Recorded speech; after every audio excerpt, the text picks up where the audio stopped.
Hey everyone, in this session we will understand operator overloading in Python. Before explaining operator overloading, let's first understand what is polymorphism, because polymorphism is an important concept in any object oriented programming languages. Polymorphism is a process by which one entity behaves differently in different scenarios. Let's understand this with an analogy. Umbrella protects us from rain as well as from sun. Not only that, we can even utilize it for self defense. So the same umbrella entity can be used differently in different scenarios. Instead of umbrella, if we use an operator which can behave differently in different scenarios, then we call it as operator overloading. Operator overloading is a process by which we can achieve polymorphism.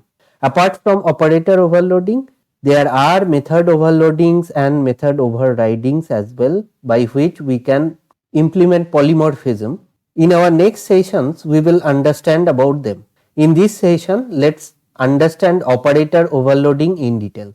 If we take addition operator or plus operator as an example, when we apply addition operator on integers, it gives us the sum, whereas if we apply the same addition operator on strings, it gives us a concatenated string out of it. The same plus operator is behaving differently based on the data type of the operands. Let's understand how it works internally. Whenever Python interpreter is scanning plus operator, internally it calls to a very special method called dunder add. Python developer has written the definition of this dunder add differently for integers and for strings. For integer, they have written the logic such a way that it will add two integers, whereas for strings, they have written the logic such a way that it will perform concatenation. Similarly, as a Python programmer, we can also redefine this dunder add method so that it can behave differently for our own classes. Using operator overloading, programmers can redefine the method related to an operator. Here we have taken plus or add as an example. However, there are other methods for other operators as well. For example, for subtraction operator, multiplication, division, for all these operators, there are different special methods. You can go through the Python official documentation to understand other operators as well. But why do we need operator overloading? If we can perform operator overloading, we can use operators to perform operations on user defined objects. That means whatever classes we will be creating, we can redefine the special method such a way that it can perform a special operation based on our use case. Let's go to the PyCharm IDE to see how we can write Python code in order to perform operator overloading. Here in this source code, if you see, we have two different variables x and y, and we are using addition operator to sum them up. In line number 6, we are using add dunder method instead of plus operator. We will see how both are providing the same result. It proves that plus operator and special dunder method add is performing the same task. Let's run this program. Ideally, both will give us the value 12. If you see here, both are giving value 12. So that means we can even use add dunder method instead of plus operator. If we are not using this method, Python interpreter replaces plus operator with this method internally. Now let's create a new class and we will see how can we use this addition operator to add two different objects. Here we have a class called company and the class variables are fixed asset and liquid asset. Let's think like one company can have two different kind of assets, fixed asset and liquid asset. and this display method is responsible to print both the class variables for an object. I have created two different objects here, company 1 and company 2.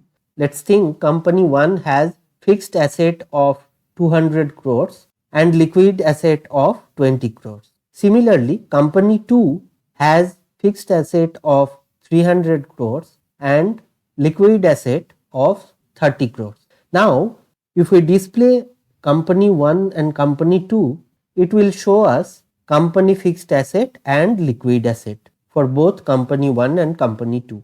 Now think that these two companies are getting merged. What will happen? The total fixed asset will be 500 crores and total liquid asset will be 50 crores. In order to perform this operation, I want to use addition operator.